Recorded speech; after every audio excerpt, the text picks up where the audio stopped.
Estimados estudiantes, el tema a desarrollar el día de hoy es glúcidos. El tema de lípidos se verá en la siguiente clase. En esta semana vamos a profundizar, como indiqué, sobre los glúcidos.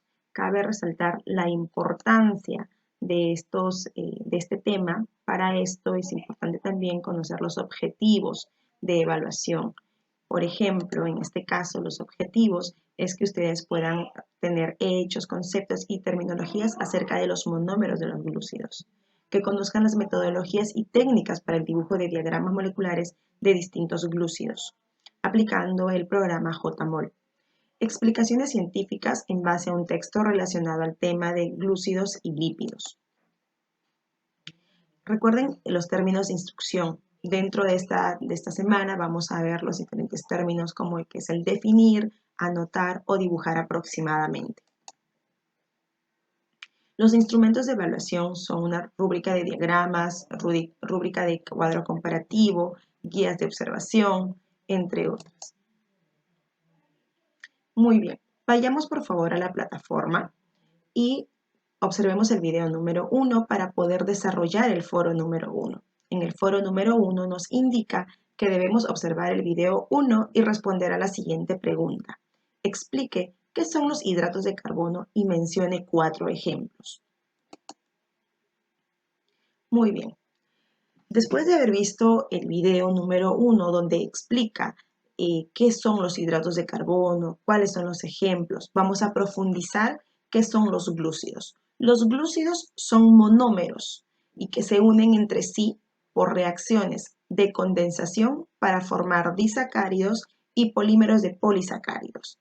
La glucosa, la fructosa, la ribosa son ejemplos de glúcidos monosacáridos.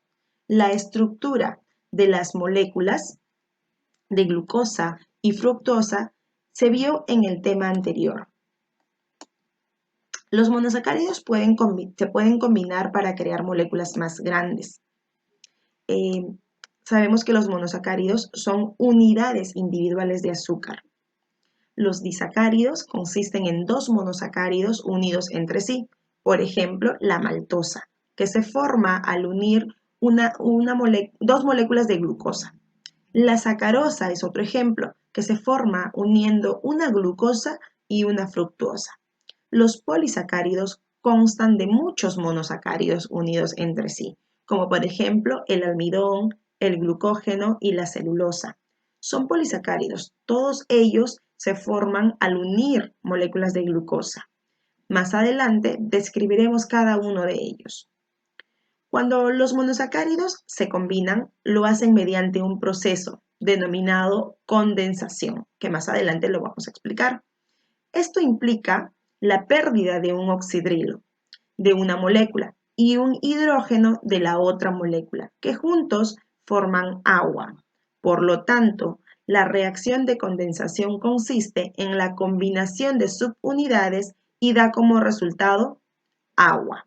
La unión de monosacáridos para formar disacáridos y polisacáridos es un proceso anabólico, es decir, que requiere de energía. El ATP provee la energía a los monosacáridos y esta energía se utiliza cuando se produce una reacción de condensación. Muy bien, en esta imagen podemos observar la reacción de condensación, donde se está uniendo un radical OH junto con un hidrógeno, liberando agua. En este caso, en la reacción de condensación, es la pérdida de agua. Hay otra reacción que es inversa a la condensación. En este caso se denomina hidrólisis. Si la condensación hay pérdida de agua, en la hidrólisis hay una adición del agua. Aquí ustedes pueden observar una glucosa, ¿ok? La glucosa, que es un monosacárido, ¿ok? Que al unirse junto con la fructuosa va a dar una galactosa, que podemos observar aquí, que es un disacárido. Y estos se unen por medio de enlaces glucosídicos. Las reacciones de condensación e hidrólisis entre monosacáridos y disacáridos. Muy bien, después de haber escuchado qué son las reacciones de condensación e hidrólisis. Observemos por favor la animación número 1 y respondamos a la pregunta del foro número 2. ¿Para qué sirven las reacciones de condensación y hidrólisis? Mencione una diferencia entre los dos tipos de reacción.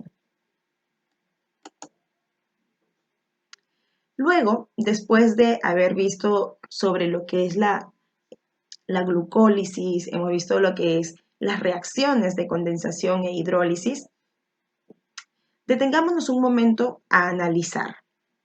En el foro número 3 hay una pregunta, una afirmación y una pregunta sobre teoría del conocimiento relacionado con el curso de biología. Les voy a pedir que investiguen qué es un paradigma y puedan responder a la siguiente pregunta. Si dos paradigmas contrapuestos explican de manera distinta un mismo fenómeno, ¿cómo podemos decidir cuál es el correcto? Respondan esta pregunta después de haber investigado qué son los paradigmas y cómo explicarían a esta pregunta. Muy bien, continuando, vamos a hablar sobre los polisacáridos. Los polisacáridos tienen una estructura y función, en este caso como la celulosa y el almidón en las plantas y el glucógeno en los seres humanos. El almidón, el glucógeno y la celulosa se forman a partir de moléculas de glucosa, pero su estructura y función son muy diferentes. Esto se debe a las diferencias del tipo de glucosa utilizada para formarlos y el tipo de enlace entre las moléculas de glucosa. La glucosa tiene unos 5 grupos OH, cualquiera de los cuales podría utilizarse en las reacciones de condensación, pero en realidad solo 3 de ellos se utilizan en enlaces para formar polisacáridos. El enlace más común es el grupo oxidrilo del carbono 1 en el lado derecho del diagrama molecular y el grupo OH del átomo del carbono 4 en el lado izquierdo. El oxidrilo del átomo del carbono 6 en el lado superior en los diagramas moleculares. Se utiliza para formar ramas laterales en algunos polisacáridos. La glucosa puede tener un grupo OH del átomo del carbono 1 apuntando hacia arriba o hacia abajo. En la glucosa alfa, el grupo OH apunta hacia abajo, mientras que en la glucosa beta apunta hacia abajo. Esta pequeña diferencia de la orientación tiene muchas consecuencias importantes para los polisacáridos hechos de glucosa. Otro ejemplo es la celulosa. La celulosa se forma al unir moléculas de beta-glucosa. Las reacciones de condensación unen el átomo de carbono 1 al átomo de carbono 4 en la siguiente beta-glucosa. Los grupos oxidrilos en los átomos de carbono 1 y 4 apuntan en direcciones opuestas, hacia arriba en el carbono 1 y hacia abajo en el carbono 4, para unir estos grupos OH y hacer que se produzca una reacción de condensación. Cada beta-glucosa añadida a la cadena tiene que colocarse formando un ángulo de 180 grados con la molécula anterior. Las subunidades de glucosa de la cadena están orientadas alternativamente hacia arriba y hacia abajo. Como resultado, la molécula de celulosa es una cadena recta en lugar de curva. Las moléculas de celulosa son cadenas no ramificadas de beta-glucosa, lo que le permite formar grupos con otras moléculas de celulosa mediante enlaces de hidrógeno. Estos grupos se denominan microfibrillas de celulosa. Tienen una resistencia muy alta a la tensión y se utilizan como base de las paredes celulares vegetales. La resistencia a la tensión de la celulosa evita que las células vegetales estallen aun cuando se alcanzan presiones muy altas dentro de la célula debido a la entrada de agua por ósmosis. Un modelo de las moléculas de celulosa unidas por puentes de hidrógeno. Lo antes ya explicado. El almidón, en este caso el almidón, se forma uniendo moléculas de alfa-glucosa. Como en la celulosa los enlaces se crean mediante reacciones de condensación entre los grupos de OH, del carbono 1 de una glucosa y el átomo del carbono 4 de la glucosa adyacente, ambos grupos OH apuntan hacia abajo, de forma que todas las moléculas de glucosa en el almidón están orientados de la misma manera. Como resultado, la molécula del almidón es curva en lugar de recta. Hay dos formas de almidón.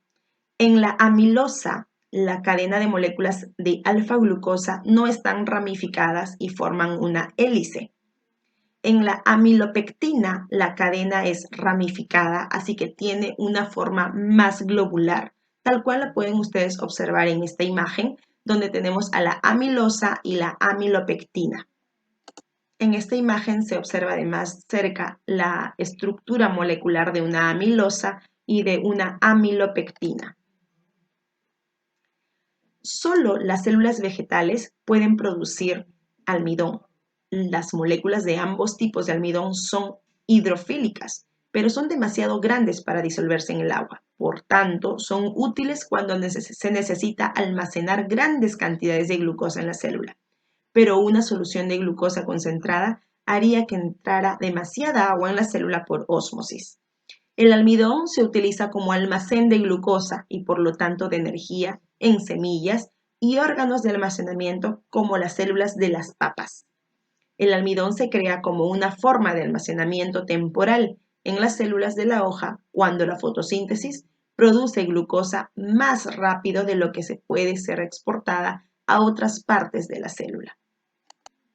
En esta imagen podemos observar la estructura de un almidón. El glucógeno. El glucógeno es muy similar a la forma ramificada del almidón, pero cuenta con más ramificaciones que hacen que la molécula sea más compacta.